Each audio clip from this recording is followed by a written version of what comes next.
Extrajeron sin ningún problema los huesos de la tierra y de la maleza de la ladera, como si estos hubieran estado esperando con impaciencia por mucho tiempo a ser descubiertos. Al mediodía, el equipo de Kate Clough excavaba activamente 3 cuadras en la rejilla, como sus colegas arqueólogos que desentierran artefactos antiguos en el equipo de excavación. Usaban herramientas muy pequeñas y escobillas para sacar los huesos de la luz. También ampliaron detectores de metales y sondas de vapor. El proceso era laborioso en extremo, sin embargo avanzaban a mayor velocidad de la que Broch había esperado. El hallazgo del cráneo había traído consigo una sensación de urgencia en toda la operación. El examen de campo realizado frente a la cámara por Teresa Corazón describió líneas de fracturas y cicatrices quirúrgicas. Las fracturas por sí mismas no indicaban en definitiva que fueran un homicidio, pero cuando se sumaron a las pruebas del cuerpo había sido enterrado, tuvieron la clara impresión de que se hallaba ante un asesino. A las 2 de la tarde, cuando las cuadrillas de la ladera tomaron un descanso para comer, casi habían recuperado la mitad del esqueleto. El equipo de Clough también había desenterrado fragmentos de ropa deteriorada y mochila de la lona del tamaño que muy probablemente era usada por un niño. En ese momento, a la oficina del servicio forense examinaban 3 cajas de huesos. En tanto, la ropa y la mochila sin abrir fueron trasladadas al laboratorio de la División de Investigación Científica del Departamento de la Policía de Los Ángeles para el mismo escrutinio.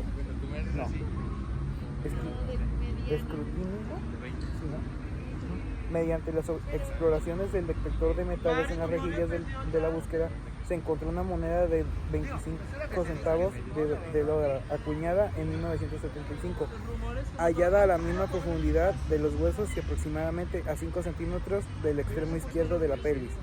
Se asumió que la moneda estaba en el bolsillo delantero izquierdo del pantalón. Si el supuesto de que la moneda había sido enterrada con el cuerpo era incorrecto, la muerte no podía haber ocurrido antes de 1975. La patrulla hizo todos los arreglos pertinentes para que 2 camionetas de un servicio de comidas para obras en construcción acudieran a la glorieta a alimentar el pequeño ejército que trabajaba en la escena del crimen. En una que se servían comidas calientes, mientras que en la otra se enfriaban sándwiches. Broch esperó al final de la fila de la... Broch esperó a la final de la fila de la camioneta de sándwiches con Julia Brasher. Hablaron sobre todo de la investigación, intercambiaron chismes sobre los jefes del departamento. Era el tipo de conversación que se usaba para conocerse. Botch se sentía atraído hacia ella y entre más la oía hablar de sus experiencias como novata y mujer en el departamento, más curiosidad le despertaba. Tomaron unos sándwiches y bebidas y se dirigieron a una de las mesas que se habían instalado en la glorieta. Edgar estaba ahí, junto con Cole y uno de los integrantes de su equipo. Botch presentó a Julia Brasher y mencionó que ella había atendido la llamada inicial del caso. ¿Y dónde está la jefa? Botch preguntó a Cole. Ah, ella ya comió. Me parece que fue a grabar una entrevista consigo misma o algo así.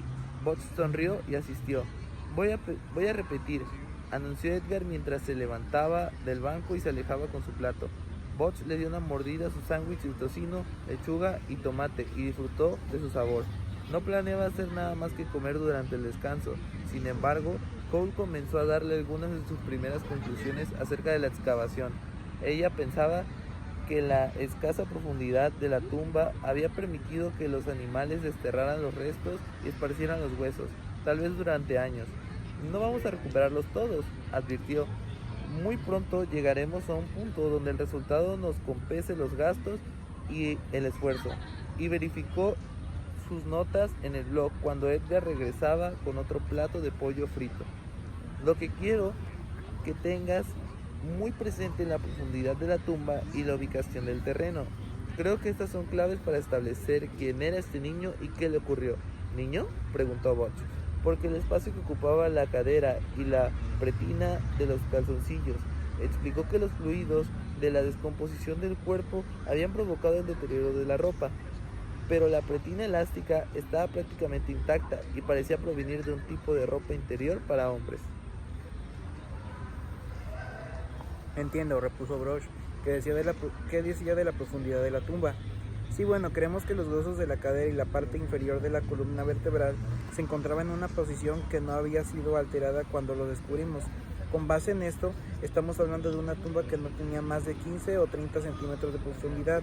Una excavación con tan poca profundidad denota prisa, pánico, cosas que nos indican una mala planeación. No obstante, alzó un dedo. De igual forma, la ubicación muy remota, muy difícil, deja entrever lo contrario. Demuestra una planeación cuidadosa, por lo que aquí tenemos una especie de contradicción. Brock asistió, es bueno saberlo. Bueno, sí, si la otra contradicción en la mochila, entiérrala con el cuerpo, fue un error. El equipo se descompone a una velocidad mucho mayor que la lona, de modo que si la mochila con su contenido nos da algunos indicios para identificar al chico, esto implica un error cometido por el posible asesino. Una vez más, la mala planeación en medio de una buena planeación. Le sonrió a Broch y volvió a observar su blog. Creo que eso es todo. Tomaremos algunas muestras en las otras rejillas, pero es probable que los trabajadores concluyan mañana. ¿Muestras? ¿Crees que haya más de un cuerpo enterrado aquí? No hay nada así que lo indique, señaló, pero tenemos que certificarnos. Broch asistió. Las perspectivas que tenemos que realizar una investigación a causa de la presencia de varias víctimas era aterradora. Broch estaba a punto de decir algo cuando se produjo un sonoro golpe en la hielera de inodoros portátiles junto al remolque de servicios especiales, al otro lado de la glorieta. Después de un momento oyó la voz de una mujer detrás del ruido, la reconoció y saltó a la mesa. Broch cruzó corriendo la glorieta y subió precipitadamente los escalones que llevaban a la plataforma del camión. Determinó sin tardanza de que inodoro provenía del golpe y fue la puerta. El picaporte exterior empleó por asegurar el inodoro durante el transporte estaba cerrado y alguien había puesto un hueso de pollo para trabajarlo. Espera, gritó Butch. Trató de sacar el hueso del picaporte, pero estaba demasiado grasoso y se le resbalaba la mano. Los golpes y los gritos no cesaban. Butch miró a su alrededor en busca de algún tipo de herramienta, pero no vio nada. Por fin sacó la pistola de la funda, revisó el seguro y usó la culata del arma para sacar el hueso a golpes. Cuando al fin logró sacarlo, guardó el arma y abrió el picaporte. La puerta se abrió de pronto y Teresa Corazón se abalanzó furiosa contra él y por poco lo derriba. ¿Tú lo hiciste? ¿Qué? No es cierto. Estuve ahí todo. Quiero saber quién lo hizo. Vamos, Teresa, tranquilízate. Fue una broma. Alguien quiso aliviar un poco la tensión. Por casualidad tú estabas en él. Es porque están celosos. Esa es la razón. ¿Qué? ¿De quién soy? De lo que he logrado. Butch estaba estupefacto. Lo que tú digas. Ya me voy. ¿Estás contento? Bajó los escalones, enojada. Llamó con el dedo a su camarógrafo y se dirigió al auto. Butch la miró marcharse. Cuando regresó a la mesa, salió Brasher y Edgar continuaban ahí. Su compañero había reducido una segunda orden de pollo frito a meros huesos. Estaba sentado y sonreía de manera burlona y satisfecha. Butch dejó caer el hueso que habían extraído del picaporte en el plato de Edgar. Todo salió de veras muy bien, musitó. Le lanzó una mirada a Edgar para indicarle que sabía que él lo había hecho. Sin embargo, Edgar no reveló nada. Mientras más grande es el ego, más difícil es la caída, comentó. Me pregunto si el camarógrafo habría filmado algo de lo que pasó. Recorrió su plato y levantó su enorme cuerpo de la mesa. Nos vemos allá arriba, en la colina. Butch miró a Brasher y ella levantó las cejas. ¿Quieres decir que él lo hizo? Butch no respondió. El trabajo en la ciudad de los huesos duró solo 2 días, tal como Crow había pronosticado. Localizaron y recogieron la mayor parte del esqueleto debajo de las acacias al final del primer día. El viernes, a pesar de que buscaron durante todo el día en la ladera, no encontraron más huesos. La excavación y búsqueda se suspendieron al atardecer. en espera de cómo irían desarrollándose los acontecimientos. El sábado por la mañana, Brosh y Erga se reunieron en el vestíbulo de la oficina del médico forense. Al llegar avisaron a la recepcionista que tenía una cita con el doctor William Goyard, el antropólogo forense de la Universidad de California en Los Ángeles, que habían contratado. Los espera en la sala A, indicó la recepcionista. Tomaron el ascensor para bajar al nivel del sótano y cuando salieron, inmediatamente fueron recibidos por el olor del piso de autopsia. Era una mezcla de productos químicos y podredumbre única en el mundo. Erga tomó un cubrebocas de papel de un surtidor de la pared y se lo puso. Brosh ni se molestó. Tuvieron que detenerse en el pasillo cuando sacaban una camilla de la sala de autopsia. Llevaban un cuerpo envuelto en plástico. Harry, ¿alguna vez te has fijado que los envuelven del mismo modo que enrollan los burritos en Taco Bell? Por eso no me gusta comer burritos. En la sala A lo recibió un hombre vestido con pantalones vaqueros y una camisa hawaiana. Por favor, dígame, Bale, pidió Goyen. Tenía alrededor de 50 años, cabello y ojos oscuros y modales afables. Les indicó en una mesa de autopsia en el centro de la habitación. Los huesos estaban extendidos sobre la superficie de esta. Déjame decirles que se trata esto, empezó. Examinó las piezas, hizo los estudios radiográficos y tratar de armar el rompecabezas que teníamos aquí. Brock se acercó a la mesa y acero inoxidable. Los huesos se han llevado colocados de modo tal que formaran parte de un esqueleto. Cada hueso estaba marcado. Los más grandes son pegatinas y los más pequeños con etiquetas sujetas con cordones. Butch sabía que las anotaciones en dichos marcadores eran los códigos con los cuales había señalado la ubicación de cada uno de ellos en la rejilla de Cole había trazado el primer día de excavación. Los huesos pueden decirnos mucho de cómo vivió y murió una persona, manifestó Gallagher con gravedad. En el caso de maltrato infantil, los huesos no mienten, se convierten en nuestra prueba definitiva. He sido consultor de numerosos casos, pero este me mató. Observaba estos huesos y tomaba notas cuando bajó la vista y noté que mi cuaderno se había manchado. Estaba llorando y ni siquiera me di cuenta. Miro los restos con expresión de ternura y compasión. Butch comprendió que el antropólogo veía más que huesos a la persona que alguna vez fue. Este caso es de los malos, chicos, de veras de los malos. Entonces díganos lo que sabe para que podamos salir a hacer nuestro trabajo, le pidió Butch con un susurro reverente. Gallagher tomó un cuaderno de espiral.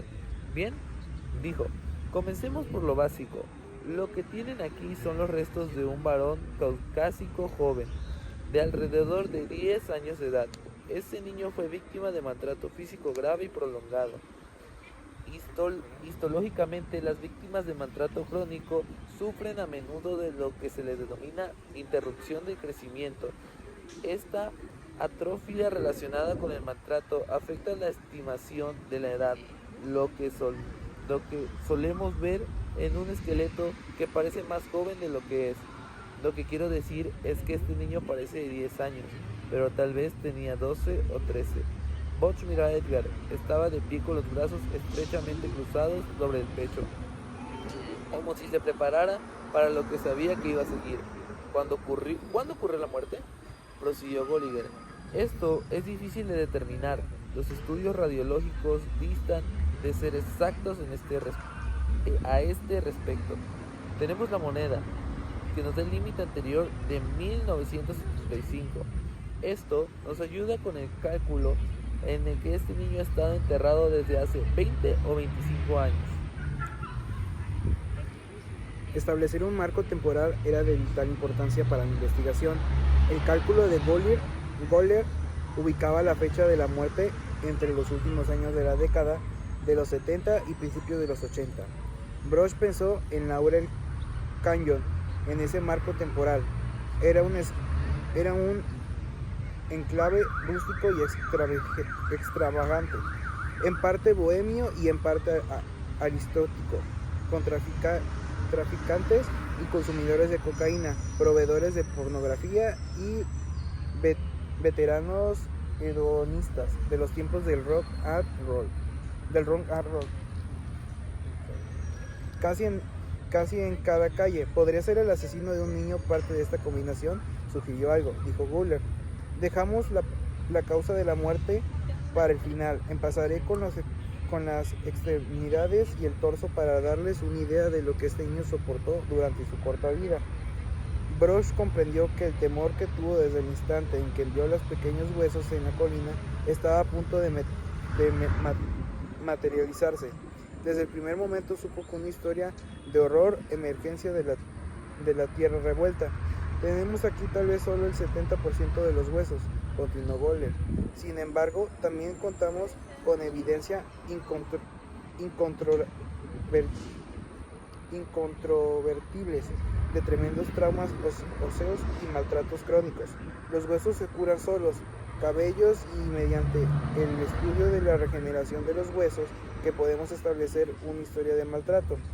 En estos huesos hay fracturas viejas y nuevas. Encontré 44 puntos que indican diferentes traumas en diversas etapas de la curación, y esto solo en los huesos. No abarca los daños que pudieron afligirse en los órganos vitales y otros tejidos. Les aseguro que este niño vivió con dolorosos, atroces los días de su vida. Guller fue a la caja de luz para ver radiografías que se hallaban en la pared y la prendió. Había una placa sobre la caja mostrando la radiografía de un hueso largo y un delgado. Este es el fémur que recogieron, la parte superior del muslo, explicó. Esta línea donde el color cambia señaló una ligera derramación de color. Indicaba que esta área sufrió un golpe bastante fuerte en la semana anterior a la muerte. No rompió el hueso, pero lo dañó. Observó los huesos sobre la mesa y tomó uno de los huesos del antebrazo.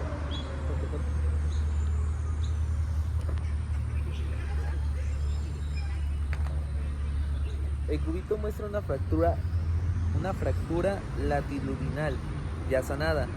La fractura provocó una ligera desviación de la posición del hueso.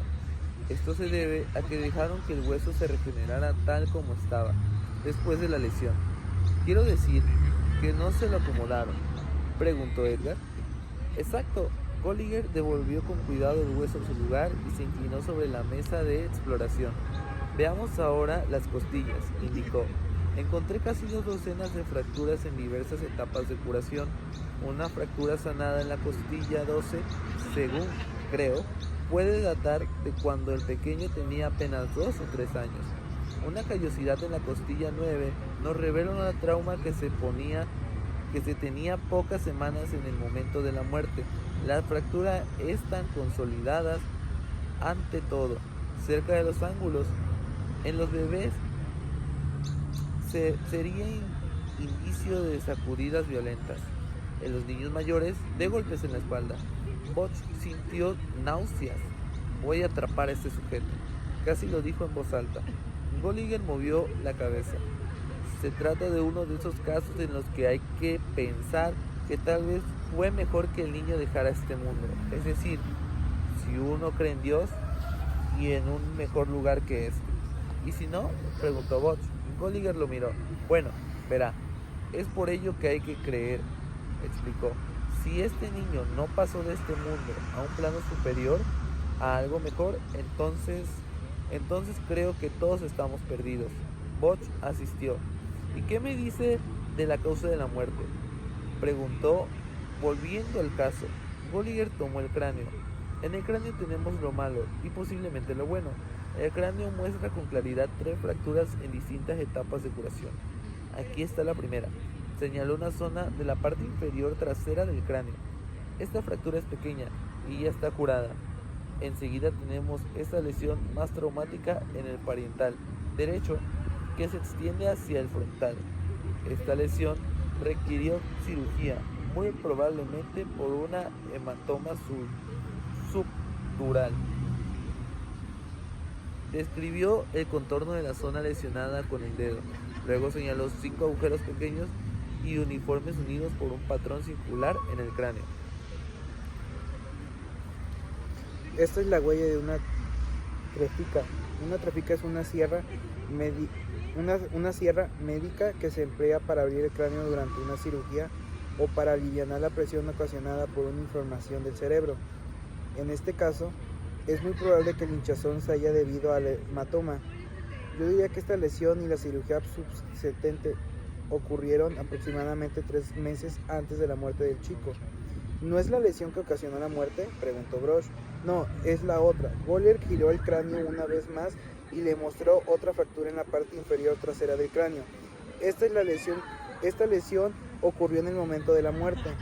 Lo cerrado de la fractura indicó un golpe muy fuerte, un golpe de fuerza tremenda con un objeto contundente, tal vez un golpe de un bate. Goller colocó el cráneo con una suavidad en la mesa de autopsia.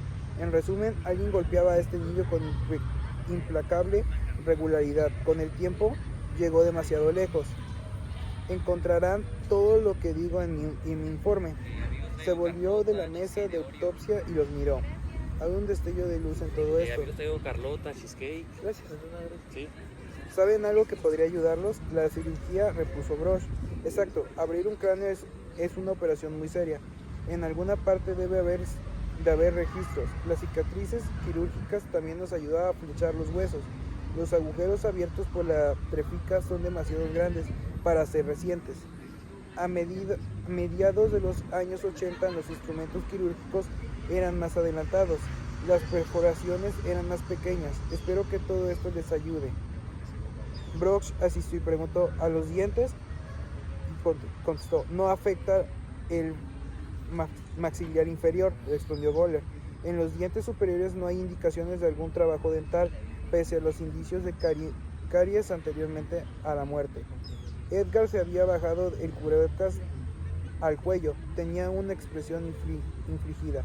Cuando este niño estuvo en el hospital, ¿por qué no les habrá dicho a los doctores lo que ocurría?